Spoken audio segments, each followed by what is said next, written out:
Hello বন্ধুরা, আমি রাজু। আজকে চলে এসেছি একটা নতুন ভিডিও নিয়ে। আজকে আমি তোমাদেরকে অ্যাডেনিয়াম বা ডেজার্ট রোজ গাছের সম্পূর্ণ পরিচর্যা বলবো। এই ভিডিওটি সম্পূর্ণ দেখতে থাকো, তাহলে অ্যাডেনিয়াম গাছের পরিচর্যা নিয়ে আর কোনো রকম টেনশন থাকবে না। এই ভিডিওটিতে থাকছে অ্যাডেনিয়াম গাছের জন্য কিভাবে মাটি প্রস্তুত করবে, কি খাবার দেবে, কখন প্রুনিং করবে এবং রিপোর্টিং কতদিন অন্তর অন্তর করবে, এই অ্যাডেনিয়াম গাছে কী কী রোগ দেখা যায় এবং সেখান থেকে গাছটিকে কিভাবে বাঁচানো যায়, সমস্ত কিছু থাকছে এই ভিডিওটিতে।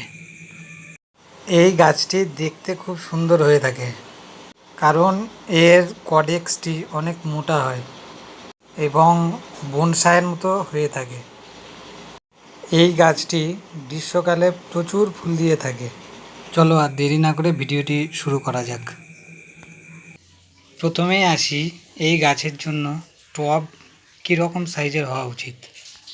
যদি বেবি প্ল্যান্ট হয়ে থাকে তাহলে টবের সাইজ 4 থেকে 6 ইঞ্চি হলেই চলবে। আর যদি 2 থেকে 3 বছর বয়সের হয়ে থাকে তাহলে 6 থেকে 8 ইঞ্চি টব দিলেই চলবে। আর সব সময় চেষ্টা করতে হবে যেন টবের সাইজ ছোট হয়, তাহলে কডেক্সটি খুব সুন্দর হবে যত টব ছোট দেওয়া যাবে। এই গাছটির টবটি দেখো চওড়া প্রকৃতির। চওড়া প্রকৃতির হলে খুব সুন্দর হয় বা এই গাছের জন্য আদর্শ। এবার আসি আলো।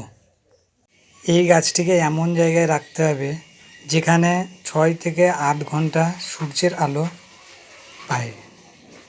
সূর্যের আলো ঠিকঠাক না পেলে এই গাছ ফুল দেওয়া বন্ধ করে দেয়। এবার আসি এই গাছের জন্য মাটি কেমন হওয়া উচিত। 30% মতো গার্ডেন সয়েল নেবে, আর 40% মতো এই পাথর নেবে, আর 20% মতো কম্পোস্ট, আর 10% মতো কোকোপিট। এই কয়েকটা ভালো করে মিশিয়ে মাটি তৈরি করবে। প্রতিটি গাছের জন্যই যেন ড্রেনেজ সিস্টেম খুব সুন্দর হয়, এই রকমভাবে মাটি তৈরি করতে হবে। আর এই গাছটিকে ওভার ওয়াটারিং করা যাবে না কখনোই। এবার আসি এই গাছকে কি খাবার দেবে। এই গাছটি সাধারণত বসন্তকাল থেকে বাড়তে শুরু করে, তাই খাবার দিতে হলে বসন্তকাল ও গ্রীষ্মকালে দিতে হবে এবং শীতকালে কোনো খাবার দেওয়া চলবে না একদমই। এই গাছটিকে ব্যালেন্সড খাবার দিতে পারো। এনপিকে 19-19-19 দিতে পারো 4 থেকে 6 সপ্তাহ অন্তর অন্তর, এবং মাঝে মধ্যে হাড়ের গুঁড়ো দিতে পারো। বসন্তকাল আসার শুরুতে এই গাছটিকে প্রুনিং করতে হবে ভালো করে, তাহলে অনেক নতুন নতুন শাখা বেরোবে এবং প্রচুর ফুল পাওয়া যাবে। এবার আসি রিপোর্টিং। এই গাছটিকে অন্তত 2 থেকে 3 বছর অন্তর অন্তর একবার করে রিপোর্টিং করতে হবে। এই গাছটির ডাল কেটে নতুন চারাও বানাতে পারো। এবার আসি এই গাছে কী কী রোগ দেখা যায়। এই গাছে বেশি জল দেওয়ার কারণে রুট রট হয়ে থাকে, তাই বেশি জল দেওয়া যাবে না, এবং ওভার ওয়াটারিং করলে পাতাও ঝরে যাবে হলুদ হয়ে।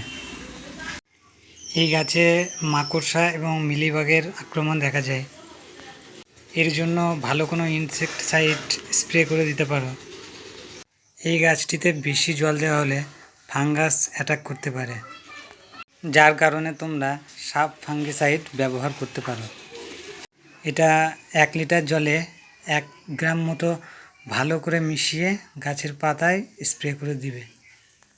অ্যাডেনিয়াম গাছের ফুলের রং লাল, গোলাপি, সাদা এবং বাই কালারের হয়ে থাকে।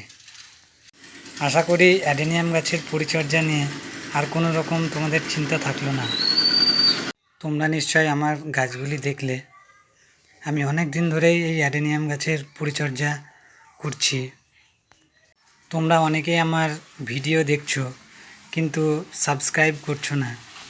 যদি তোমরা চ্যানেলটিকে সাবস্ক্রাইব করো তাহলে আমি ইন্সপিরেশান পাবো এবং আগামী দিনে অনেক ভালো ভালো ভিডিও আনতে থাকবো, যেগুলো তোমাদের অনেক উপকারে আসবে। তাই দেরি না করে চ্যানেলটিকে এখনই সাবস্ক্রাইব করো।